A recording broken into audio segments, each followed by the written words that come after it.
And joining us for more on tonight's topic is Gabriel Hament, an investment advisor at Cumberland Advisors, and Laura Mattia, founder of the Women's Money Empowerment Network. She is a principal at New Approach Financial Planning, and she's also teaching finance at Rutgers Business School and will be teaching personal finance at the University of South Florida.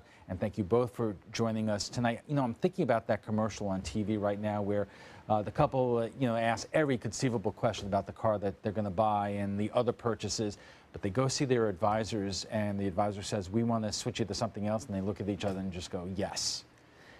It's a problem. It's a big problem. People don't know the questions to ask. So they just say yes because they don't know what else to say.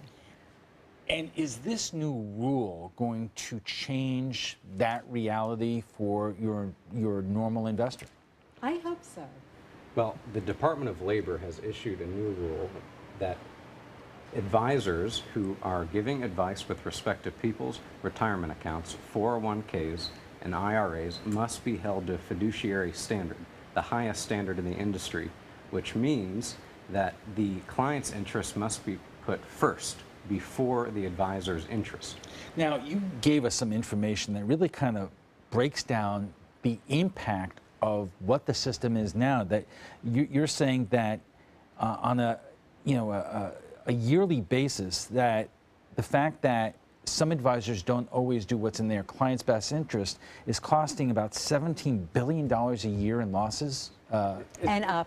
It's incredible. Yeah. The White House Council of Economic Advisors released a study that revealed that conflicted advice with respect to retirement accounts is costing retirement savers $17 billion a year, 17 billion with a B. Now, that equates to a decrease in 1% in returns every year for retirement savers. And it means that their total nest egg is 25% less than it otherwise would be. Right. Over a 35-year period. And that's because of fraud. But it's not just fraud. It's because there also is a certain level of incompetency in this business as well. So one of the things that this regulation is going to do is going to require financial advisors to become competent.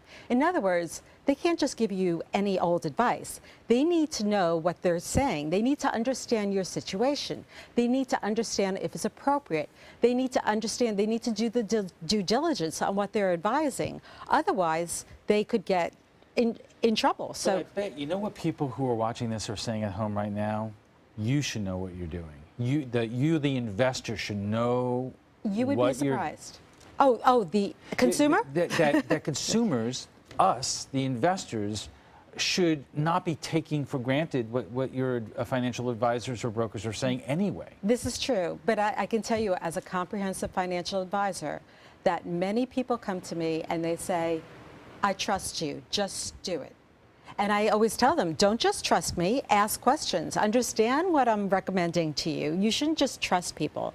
But unfortunately, as you stated, some people they'll ask more questions when they're buying a car or when they're getting their hair cut than they will when they're making this kind of decision. Gabriel, there was a comment in Kate's story that was really kind of disconcerting with the financial advisors saying that middle-class Americans are so in debt that these changes really don't make a difference. Well, over the last few decades, healthcare costs have increased almost exponentially. Costs for higher education have increased almost exponentially, and that has impacted the millennial generation and the generations that will follow because of those high costs. So how can the millennial generation save for retirement if they're still paying off student loan debt? And let me ask you also something, Laura, that there is almost a perception that, women have become very accomplished in the workplace.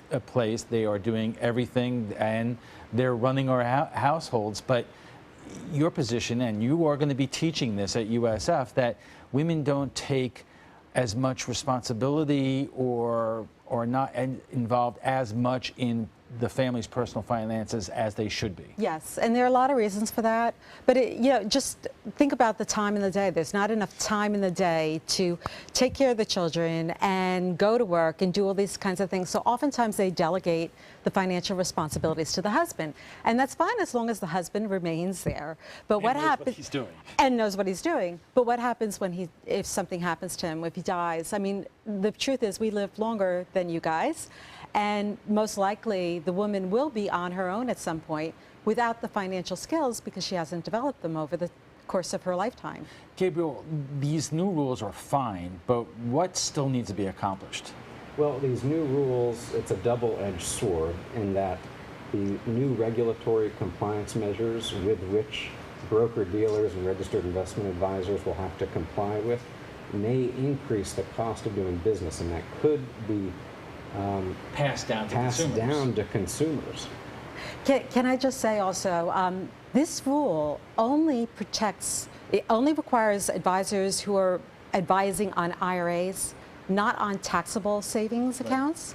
And that's an issue because a lot of folks, they'll sell something, they'll sell property, and that money is earmarked for retirement. So they think that money is being managed the same way. It's not. Right, because it's really important to point out there are two different kinds of advisors. There are investment advisors that you said that have a stricter fiduciary responsibility, but there are broker-dealers who don't have to be as concerned about the impact of the investment on the consumer. They have rules. It's called the Suitability Standard, and they have rules that as long as they go up to this line and they don't cross over that line, that's fine. With the Fiduciary Standard, there are no lines. You just better do what you're supposed to do. But Gabriel, how many consumers really understand the difference between the investment advisor and the broker and the rules that both have to follow? Alan, the truth is very few consumers know about the two sets of rules with respect to registered investment advisors and individuals associated with broker-dealers. So I think this new rule coming from the Department of Labor will be of benefit to retirement savers. And Laura, who's fighting this, if anyone? Who's fighting against it? Are there institutional opposition Oh, to this? absolutely. All the large players, the banks, the wirehouses, the insurance companies, now to be held at a fiduciary standard. It used to be that a consumer could just take you to arbitration if something went wrong, if you didn't follow the suitability standard. Now, we're opening it up that the consumer can actually take you to court in front of a judge if you do not behave as a fiduciary. So there's tremendous liability exposure, and now they're expected to behave a certain way. They're expected to do their due diligence. Some people may not even have the skills. A lot of advisors were once hired to sell products, are now expected to know how to give financial advice. So it's turning the industry on its head, really. Okay, and we'll have to leave it there. I want to thank you both for joining us tonight.